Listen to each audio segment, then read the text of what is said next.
Good morning all of you. Welcome to shine education. आज हम discuss करेंगे 21 दिसंबर के करंट अफेयर के बारे में। तो आज के इंपॉर्टेंट सुर्खियों बने हुए सारे क्वेश्चन हम डिस्कस करेंगे। उससे पहले बता दूं, इस क्लास की जो पीडीएफ फाइल है वो आपको टेलीग्राम चैनल पे मिल जाएगी, जिसकी लिंक इस वीडियो के डिस्क्रिप्शन में दे दी जाएगी।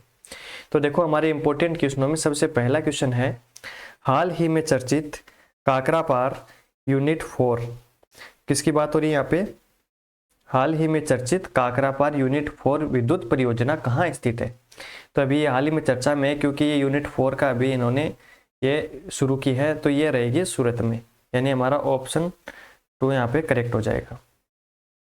देखो, KAPP 3 और 4 गुजरात के सूरत जिले के काकरापार में मौजूदा रिएक्टर KAPS 1 और 2 यानी 2 × 220 मेगावाट की यहाँ पे एनर्जी उत्पन्न होती है के निकट स्थित है। काकरापार परमाणु ऊर्जा परियोजना की यूनिट 4 ने महत्वपूर्णता हासिल की है, जो नियंत्रित विखंडन श्रृंखला प्रतिक्रियाओं की शुरुआत को दर्शाता है। 17 दिसंबर 2023 को हासिल किया गया यह महत्वपूर्ण उपलब्धि परमाणु ऊर्जा नियामक बोर्ड द्वारा निर्धारित कड़े सुरक्षा मानकों का एक प्रमाण है। आगे देखो, Gaja capital business book prize 2023 से किस पुस्तक को सम्मानित किया गया? कौन सा बुक प्राइज है ये? Gaja capital business book prize 2023 से। तो देखो, हमारा ऑप्शन ए क्या है? Against all odds. दूसरा क्या है? Winning middle India. तो इन दोनों को संयुक्त रूप से और ये पुरस्कार मिला है। तो इस क्वेश्चन के हिसाब से हमारा आंसर क्या हो जाएगा? ऑप्शन 3, यानी 1 व 2 दोनों। देखो, Gaja capital business book prize एक प्रतिष्ठित वार्षिक मान्यता ने अपने 2023 संस्करण में 2 असाधारण कथाओं को ताज पहनाया है।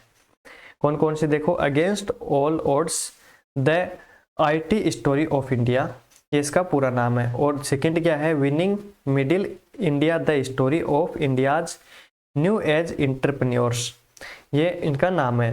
देखो, संयुक्त विजेता के रूप में उभरे, यानी इन दोनों को एक साथ में विजेता बनाया है। यह लेख विजेता पुस्तकों और प्रौद्योगिकी उद्यमिता और विकसित हो रहे उपभोक्ता क्षेत्र के क्षेत्र में प्रकाश डालता है।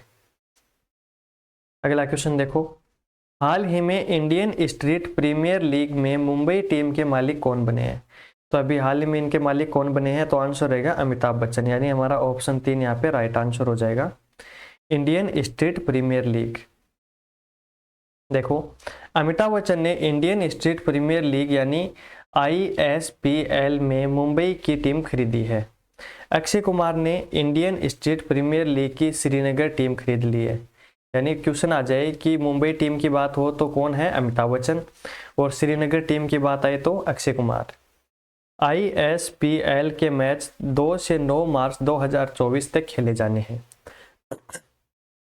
इस टूर्नामेंट में फिलहाल 6 टीमें हिस्सा ले रही है, जिसमें मुंबई, हैदराबाद, बेंगलुरु, चेन्नई, कोलकाता और श्रीनगर टीम होंगी।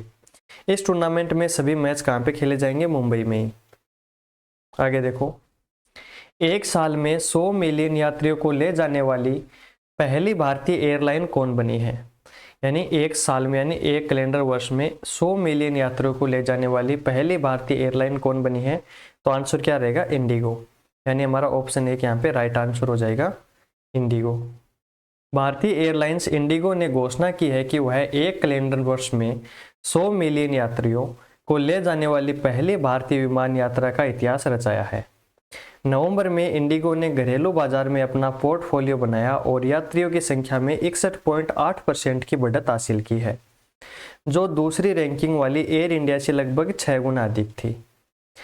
अब बात करते हैं इंडिगो के मुख्य कार्यकारी अधिकारी कौन है? तो आंसर रहेगा श्री पीटर एल्बर्स। आगे देखो, अगला क्वेश्चन है, हाल ही में Israeli film children of nobody को कौन सा पुरस्कार मिला है? इसकी बात हो रही है, Israeli film children of nobody को। तो इसका आंसर हो जाएगा गोल्डन बंगाल टाइगर पुरस्कार, यानी हमारा ऑप्शन 1 यहाँ पे करेक्ट हो जाएगा। गोल्डन बंगाल टाइगर पुरस्कार ये इजरायली फिल्म है चिल्ड्रन ऑफ नोबडी, इसको मिला है। आगे देखो, IPL इतिहास में सबसे महंगे खिलाड़ी कौन बने हैं?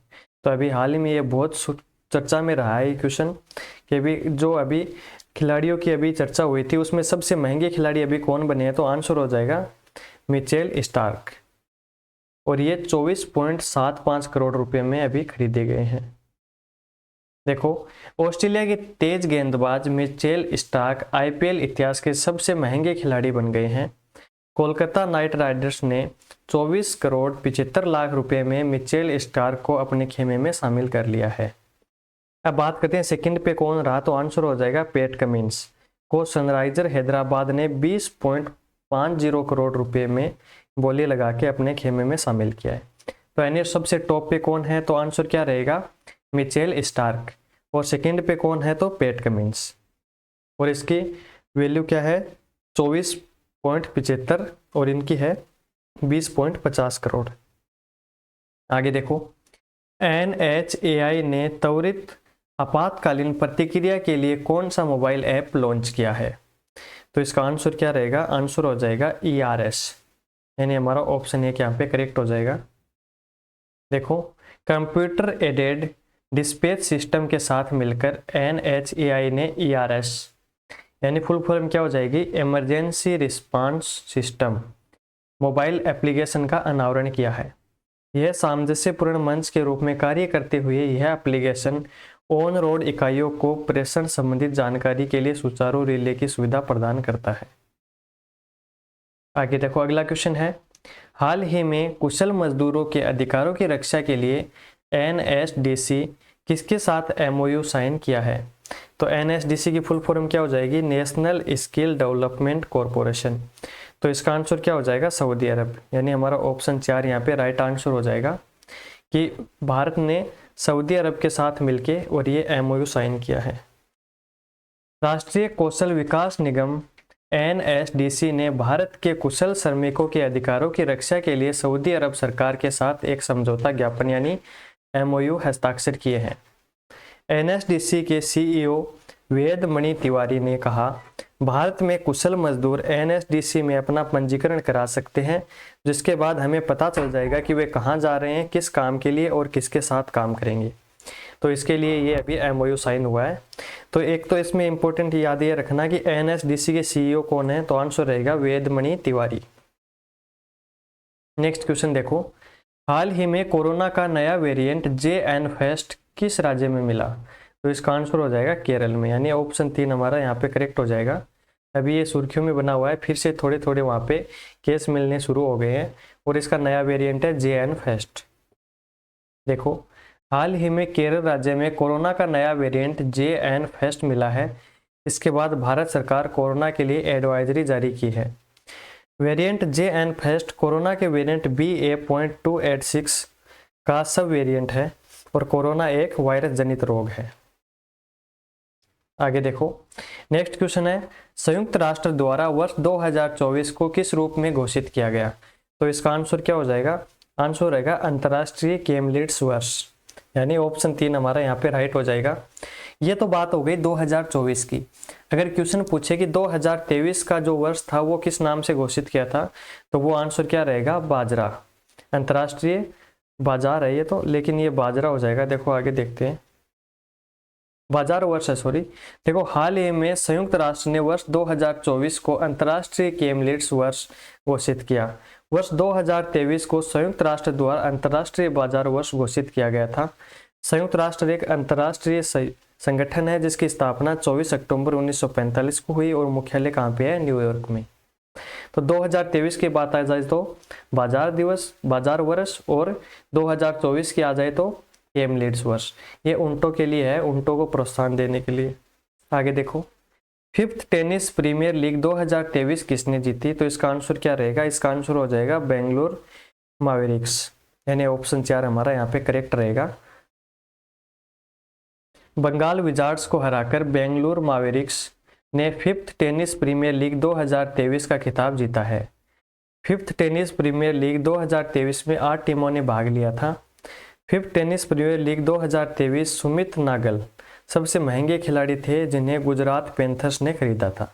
तो ये भी एक इम्पोर्टेंट फैक्ट बन जाता है यहाँ से। सबसे महंगे खिलाड़ी कौन थे, सुमित नागल, और ये कौन सी टीम में थे, गुजरात पैंथर्स में। आगे देखो, हाल ही में भारतीय नौसेना ने अपनी तकनीक को बढ़ाने के लिए किस भारतीय प्रौद्योगिकी संस्थान के साथ समझौता ज्ञापन पर हस्ताक्षर किए, तो इसका आंसर हो जाएगा आईआईटी कानपुर, हमारा ऑप्शन एक यहाँ पे करेक्ट रहेगा। भारतीय नौसेना और भारतीय शैक्षणिक संस्थान कानपुर ने नौसेना मुख्यालय नई दिल्ली में एक साझेदारी प्रमाण पत्र IPOU पर हस्ताक्षर किए हैं, जो शैक्षिक विकास, नवीन समाधान और संयुक्त अनुसंधान विकास को बढ़ावा देने की पेशकश है। तो देखो आज हमने 21 दिसंबर के सारे क्वेश्चन हमने डिस्कस कर लिए, जो कि सारी एग्जाम की दृष्टि से महत्वपूर्ण है। तो आज के लिए बस इतना ही। Thank you.